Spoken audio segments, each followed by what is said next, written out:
Welcome to another edition of the Hang Time Podcast. Sekou Smith here in Atlanta. My main man, John Schumann, is in New Jersey. John Hartzell behind the glass, as always, making it work. Busy weekend for the first weekend of December around the NBA. But before we get into another edition of John Schumann's Power Rankings, which are live on NBA.com, we got to talk about a little breaking news, Shu. Fred Hoiberg, Chicago Bulls coach, has been relieved of his duties as of this morning and replaced by Jim Boylan, who will take over as the interim head coach. Hoiberg's the second coach fired this season, Shu, but I almost feel like he's been fired before. Like he's been fired in spirit for quite some time.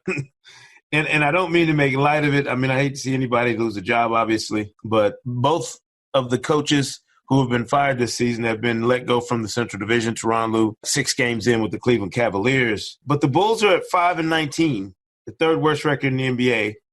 Hoiberg was a cool 40 games under 500 in over 3+ seasons in Chicago. Before I get into a deeper take about coaching and just knowing when to say when, does it strike you as fair that, that Hoiberg was given enough time maybe and there's been no discernible uptick in the performance of his overall group that it was time for him to go?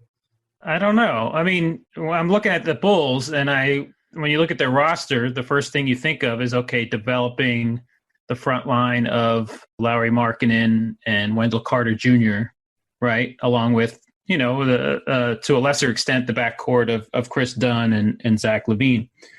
Well, Chris Dunn's been out for a while, and Lauri Markkanen just made his season debut on Saturday. Right. And, my first thought is, man, the Bulls – front office must have really hated those 15 minutes that Markkanen and Wendell Carter have played together. I mean, because those are your two building like a really promising front line. Yeah. And they've played 15 minutes together. And it was Saturday, and then all of a sudden Hoiberg is fired. So it's not like he got to use, see his group together. I mean, Dunn, like I said, Dunn's been out for a while. Markkanen just made his debut. Denzel Valentine's been out for the whole season, and I think is going to be out for the rest of the season. Yeah. So they've been banged up. The one thing I will say is that, Hoiberg came in with the reputation of being an offensive coach.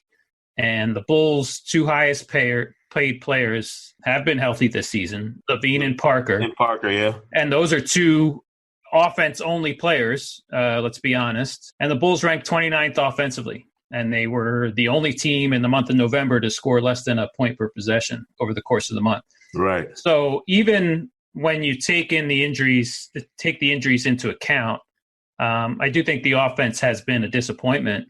But, I mean, it's another case of, like, I would love to know exactly what the front office is thinking when they're making this decision, and what were the, reasons 1, 2, and 3 why they did this specifically, because it's a little head scratching just because of, nobody out. I don't think anybody outside the organization expected them to be much better than where they are, especially when you consider Markkanen's injury. Usually when you make a change, there's been an internal signal of some sort that this guy can't be our coach anymore, or this guy has lost the locker room, or, this guy can't reach the star players we have to get us to play to our best potential. I mean, there's usually something internally that goes wrong. He never got LaVine and Parker to play defense, like he never got consistent effort from them on that. You could say that. I guess that's a valid complaint. Yeah. I mean, I think that the bigger question, Shu, and this applies to all struggling teams in the NBA and really across all sports. I mean, we saw the Green Bay Packers fired their coach before everybody could shower after they lost Sunday. Mike McCarthy got his walking papers. Was it during the press conference, before he went out and did his post-game press conference? To me, there has to be something. Team? Yeah, that's a football team.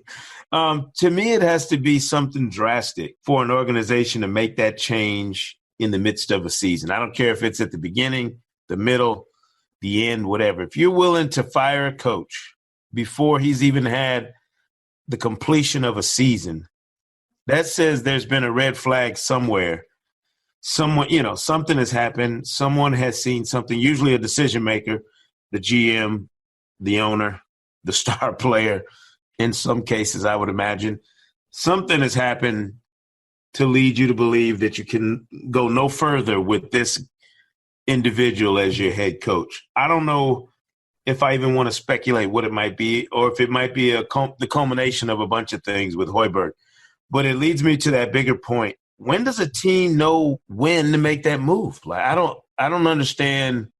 If you're Scott Brooks and you're struggling in Washington the way you are, or if all the noise we hear about Dave Yeager in Sacramento is legit. Like, if you're the organization, how do you know when it's time to cut bait and try something else or to go with somebody else? It's a great question. I mean, I remember when our guy Griff fired David Blatt, and I was thinking, I thought Blatt was under tough circumstances, and I thought it wasn't necessarily fair to him to lose his job at that point, but it turned out to be a great move, and Ty Lue, his ability to get that team and connect with that team was instrumental in them winning a championship. It's tough to evaluate now, so we're going to have to see, what happens with the Bulls over the next 4 months, basically, to understand maybe where this team was lacking, though, the return of Markkanen is going to sort of throw things. If he comes back and plays as well as they think, yeah.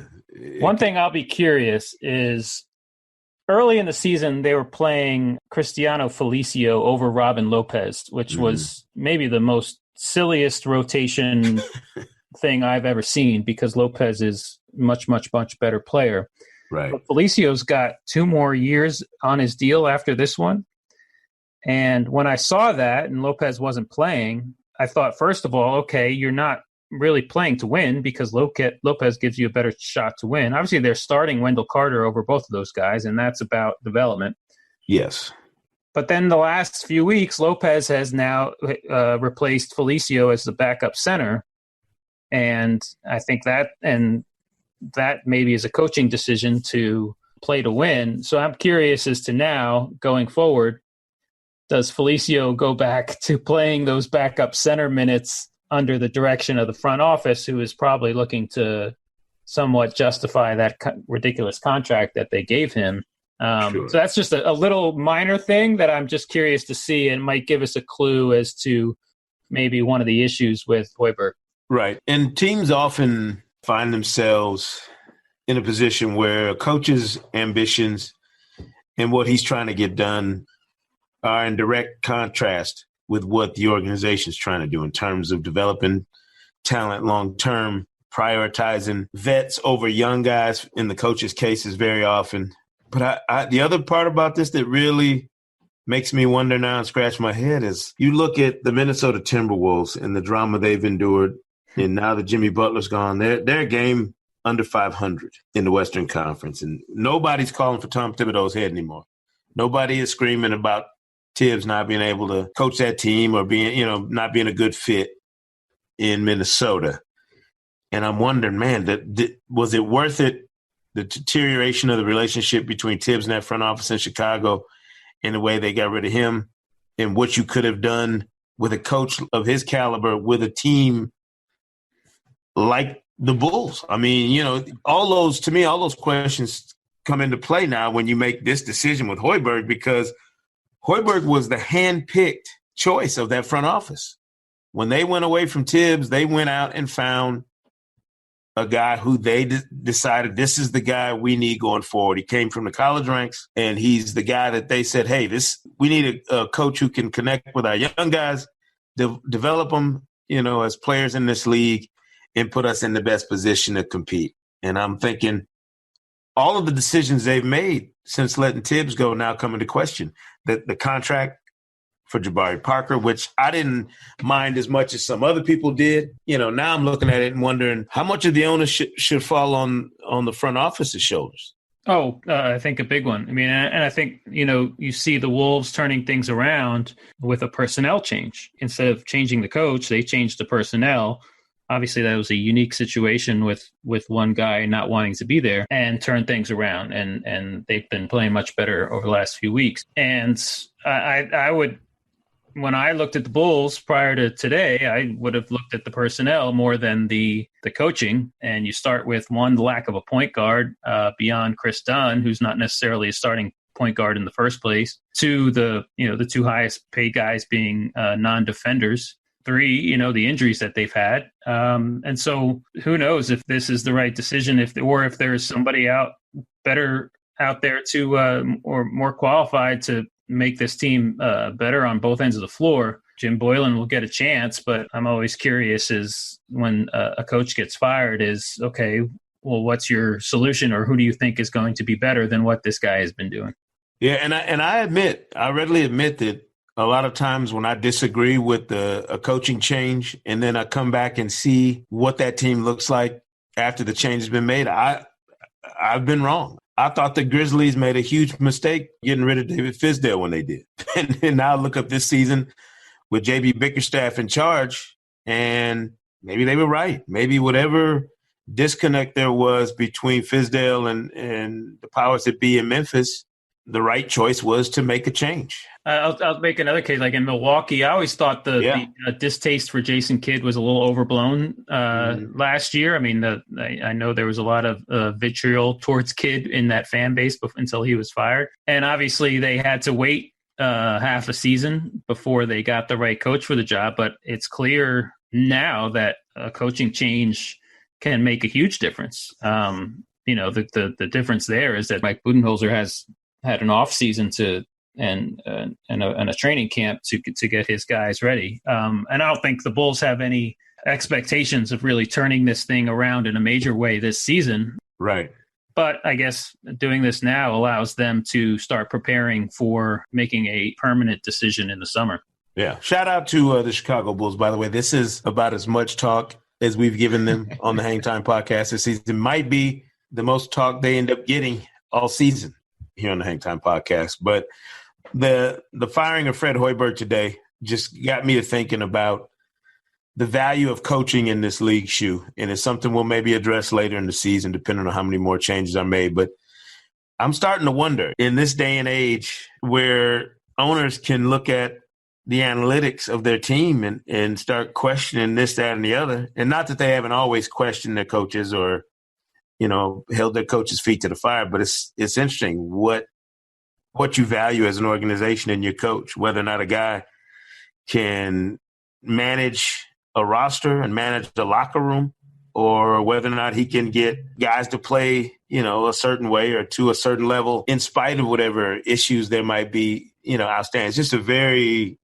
interesting and delicate thing to know exactly what kind of impact the coach has on a team, how to gauge that impact, and what value you place on it as an organization. So we'll see. We'll see where things go with the Bulls, and certainly with some of those other guys I mentioned. I always have this feeling, Shu, that once a coach gets fired and once a big trade goes down, that basically opens the door for anybody else who's contemplating doing something to do it. So I won't be surprised if we see some more changes between now and Christmas, and certainly after Christmas, when teams have gotten a chance to really take stock of who and what they are, who makes changes between then and All-Star weekend or the trade deadline or what have you. So I would suggest that we're not done talking about coaching changes in this league this season, because when we have those off seasons, when there isn't a ton of turnover, it seems like we always have a boomerang effect, and the season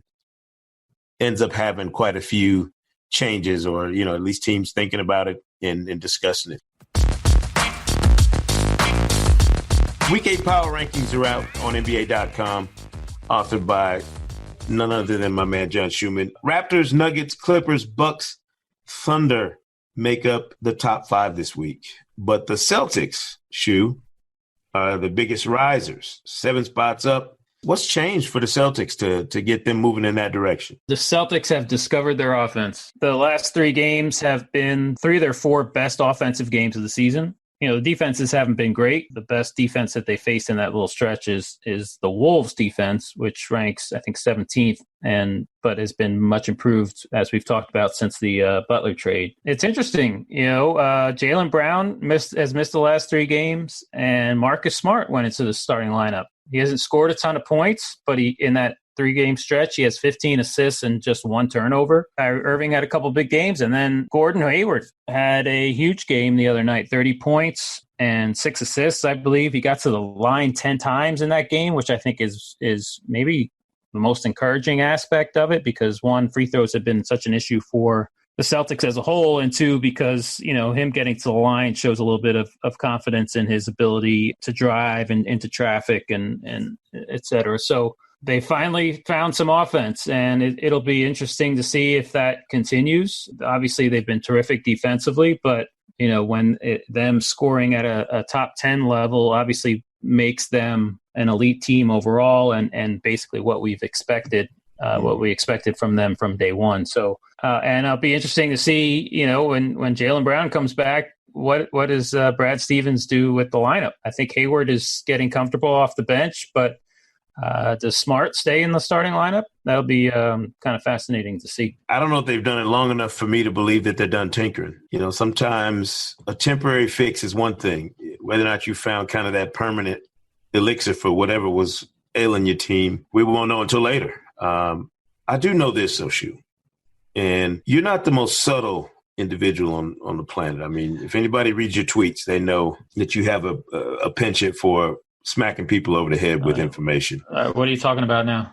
You tried to slip this in on Power Rankings this week, and I don't know if people get it or even understand your connection to R&B music from the 80s and 90s. But your teams of the week.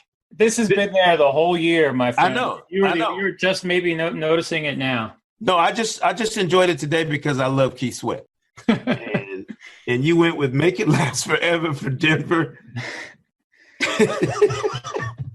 And then Something Just Ain't Right with Phoenix. Those have been there since the beginning of the season. Right. I'm saying what inspired these two teams? I mean, I'm reading what you put here, but why are you picking on my Suns? They got Devin Booker, the finest player from Grand Rapids, Michigan in the league today. I mean, is it really as bad as it looks for the Suns right now? Well, the whole Devin Booker at point guard thing hasn't looked so bad. The problem is now that Devin Booker's hurt. He missed a game with a toe. He missed a game with a toe injury last week, and then he hurt his hamstring against the Lakers on Sunday. Yeah. And I'm wondering if the Suns jumped the gun by waiving Isaiah Canaan earlier in the week, because now they're left with, is it Eli Akobo as basically their only point guard if Booker is going to be out for a little bit with this hamstring issue, which is a recurrence of a issue he had earlier in the season. So their offense has been awful when Booker hasn't been on the floor. And if he's, they're 4-19 right now. They're the only team in the West that has no shot, and things don't look so good. So I think that's probably enough to talk about with the with the Suns. But it's kind of disappointing. Like the one thing you'd like to see is this Booker at point guard experiment with Mikal Bridges and DeAndre Ayton, alongside for the ride. And if Booker is hurt, that sort of takes away a lot of the fun. Yes. No, I just appreciate that sometimes. I don't know if everybody has an eye for my Keith Sweat references. Yes, just your clever nature of incorporating two of your passions. I don't know if people know about your love for R&B music. Well, Keith Sweat is by far the best. Has the best catalog for singing in the car. I don't know what it is with I think it's a combination of the songs and also his voice, because his voice is fun to sort of. I thought you were going to say he has the best catalog for outright begging in his songs, but that too. Yeah, he's certainly a role model for some of us. The other team that I've been fascinated by, like a lot of people, the Los Angeles Lakers. Have you changed your mind on what their ceiling is this season now that we're here in December and have seen enough of LeBron and this group to understand what they are? It's a good question, because they've done really well. I mean, they're looking at it now. They are 4-7-10-3 with Tyson Chandler. They have the number 2 defense over those 13 games. and Chandler was huge in their last 3 games because they got off to a couple ugly starts, and then he comes in the game and things turn around quite a bit. It's interesting. I still like the schedule hasn't been tough. Like they haven't played, I'm looking at that 10-3 stretch. They have a win over the Wolves when they were still bad. They have a win over the Blazers, who have struggled quite a bit recently. A win over the Jazz, who still not found it. The Pacers without Victor Oladipo. They beat the Mavs. They sort of ended the Mavs' strong run. The Mavs' J.J. Barea winning streak that we've talked about this weekend. So the strength of schedule hasn't been all that strong, and it's been home heavy the last 5 or 6 games. So I'm slowly gaining some confidence in this team to win games.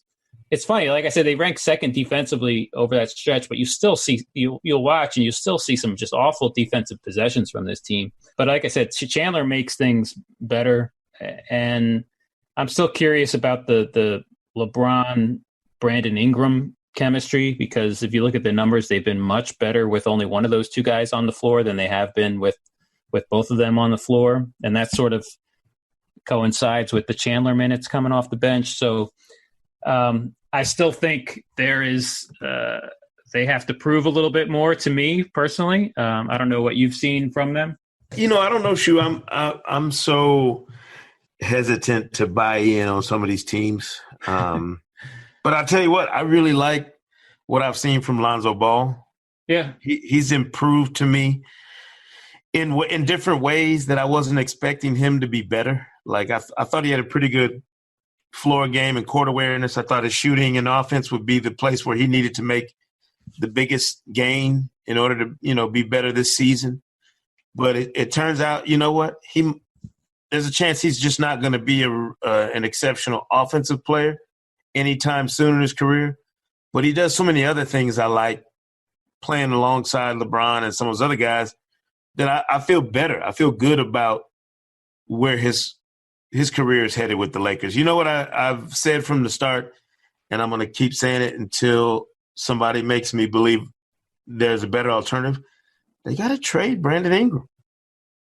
Like, you have to use Brandon Ingram, to me, if you're the Lakers, to try to get another star. Yes, and to find a better fit. So, a guy that doesn't rise or fall based on, in contrast to LeBron. Like, I think Kuzma is the guy that the Lakers hope Brandon Ingram is going to be playing with LeBron. I really do.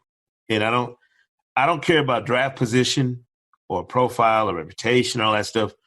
My thing is, once you get in the league, no matter how you got into the league, the franchise has to adjust to what your existence is, not to what your profile is. Well, I mean, they were willing to trade D'Angelo Russell after 2 years. Yes, he was a number 2 pick as well. So, and I almost feel like they don't want to trade Ingram, because they don't want to seem like they're turning over those high draft picks time and again. But LeBron changes your math. Yeah, I mean, I think they still give it some time, a little bit, with Ingram and LeBron. But yeah, then the question is when's the best time to make a deal? Is it during the season, or is it in the summer? When teams are shopping. See, I think if you can get through this season, get into the playoffs, make a little noise with Ingram, you'll have had an entire season of he and LeBron and Kuzma and all this group to make a sound evaluation of what you should do. The question is, does his value go up or down in that time? Exactly. Yeah, go ahead. No, that's the issue. They have. It could go great. He could end up being really productive, and you say, man, his values is really high, or it goes sideways, and teams maybe aren't as enamored with him because they've seen what he looks like alongside the best player in their league. Yeah, they have an interesting week this week. They have a home and home with the Spurs Wednesday and Friday, and then visit Memphis Saturday. The Spurs are sort of teetering on the brink of it becoming clear that they're not a playoff team. Right. Although they got an important win Sunday. Too bad they can't play Portland all against Portland. I'm worried about the Trailblazers, by the way. I am very concerned. Yeah, their defense has been really bad. They've won or they've lost 7 of their last 10, and they rank last defensively over that stretch. So that is a problem. The Spurs, although I don't think the Spurs are going to ever shoot 11 for 17 from 3-point range like they did last night. Yeah, that was nutty. Again, but Spurs have fallen to 29th on defense, by the way. After they were up to 14th just a couple weeks ago, and they've been shocking. Shocking. But I think a lot of it depends on shooting. Correct me if I'm wrong. It's your personnel. Like even in a system that's been foolproof for all these years, the Spurs don't have Danny Green's gone. Kawhi's gone. Like some of the guys who were staples for them, and certainly helped their defense are no longer there. Yeah, we talked about that at the beginning of the season. Yeah. Green and Anderson, particularly from the two from last year's roster. And Murray. Murray. Yeah, exactly. And not having DeJounte Murray makes a huge difference. I'm going to tell you a team, since we're talking about teams we feel good or concerned about, man, I feel good about the Sixers right now. They're rocking.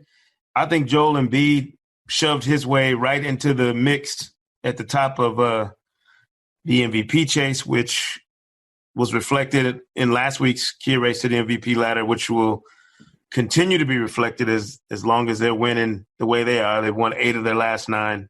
The Jimmy Butler trade that we were all demanding be made sooner rather than later has turned out fantastic for them.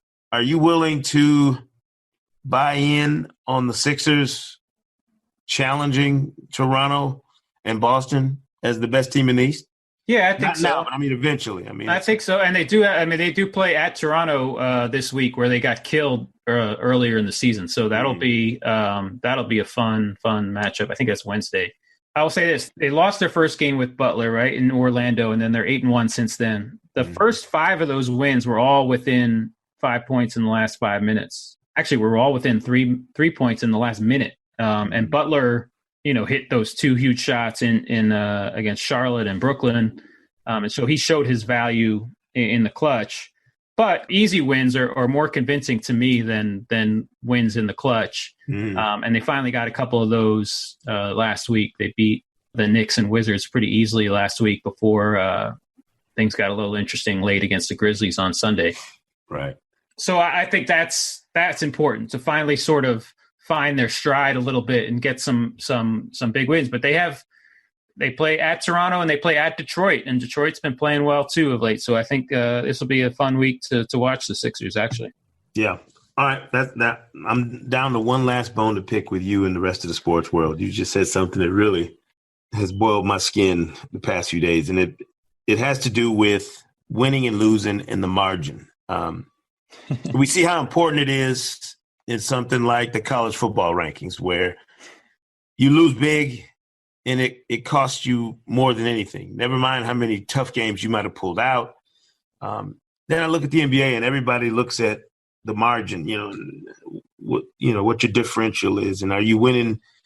Somehow winning big means that you're more legit than if you were to, say, pull out a bunch of games that are within 4 or 5 points. And I don't know if it's just me being an old school get off my lawn type cat, or thinking back to when you're competing and winning and trying to win no matter what at all costs. Why are we so quick to assume that big wins or winning by a big number is more legitimate than if you're, say, a team that finds a way to win close games? Like why have we become stuck on that as a culture, as a sports culture, to value winning huge over winning maybe under adverse conditions? I mean, because it means you had a more complete game. I mean, wouldn't you rather play well for 48 minutes than play okay for 36 and then just pick up, No, I'm saying because I would rather say the other team is at their best, I'm at my best, and it's a close game. I would rather win those sorts of games than win blowouts when maybe we're cooking and the other team just doesn't have it. You know what I mean? Well, sure. A close win over the Raptors right now would mean more than their 20 whatever point win over the Knicks, right? Yeah. Sure. Yes. But if you're talking about beating the Knicks by 20 and also and then needing Jimmy Butler to hit a 3 to beat the Nets by 2. I'll take, give me the easy win over the Knicks. It's a more complete game. And yeah, obviously quality of opponent is more important than, margin of victory, I guess, in my mind. But margin of victory is still important when you're talking when it's apples to apples in regard to the quality of the opponent. Right. This has nothing to do with basketball. I'm just belly aching because my football team got blown out in Columbus and didn't get a chance to even be in the discussion for the college football playoff, which I was planning on. But there's a silver lining, Shu. The Michigan Wolverines will be in Atlanta on December 29th at high noon playing the Florida Gators in the Peach Bowl. So I win either way. I'm going to get a chance to see my boys at Mercedes-Benz Stadium, 72 degrees. They can open the roof. They can keep it cool. I don't care. I get to watch Michigan play a bowl game, and it's 20 minutes from the house, so I'm feeling good. How many straight bowl games is that for Michigan? And we had a little hiccup with the Rich Rodriguez, Brady Hoke era. We were cooking for like 34 straight years, and then we had a couple of dopey coaches, as we were talking about coaches earlier in the show here, that ruined our streak. I saw you. Yeah, who has the longest active bowl streak in the nation right now? Well, you had to beat Old Dominion or somebody to make it, right? I think we lost to Old Dominion. we had to add a game to our schedule. No, congrats to you, Hokies. What is it, 26 straight years now? Yeah, ever since my freshman year, I started the streak. It's all about nothing to do with the full football program, but streak started when I walked on campus. Exactly. So. It's all about the Schumann effect, baby. To get your credit. Be sure to check out John Schumann's full power rankings at nba.com/power rankings. Every Monday, they're updated. Very interesting stuff on there. Read through the entire page. Don't read the entire file. Don't just look at the top 5 teams or, cherry pick your favorite team. There are nuggets throughout. You don't want to miss them. I'll say this as a one little reminder. The goal with them is it for it to be a notebook. And the goal is if you're a Sixers fan and you've watched every Sixers game that they've played this season, that you can go here and still learn something about your team or still find a little note or nugget that you didn't necessarily you weren't necessarily aware of. No, it's great stuff. It's impossible to do that for all 30 teams, all 26 weeks, but that's right. That's the sort of goal. That's the goal. That's what you want. To be informed, entertained, and be reminded of your favorite R&B music from a bygone era. We'll be back on Thursday with another episode of the Hang Time Podcast. We'll deep dive another team this week. Won't tell you who, but it'll be a team we've probably talked about a lot here on the show throughout the course of the season so far. So make sure you tune in to check that out. Be sure to subscribe to Hang Time on Apple Podcasts, Spotify, or wherever you get your podcasts for new episodes all season long. From my man, John Schumann, and our producer, John Hartzell, this is Sekou Smith. We'll see you right here next time on the Hang Time Podcast.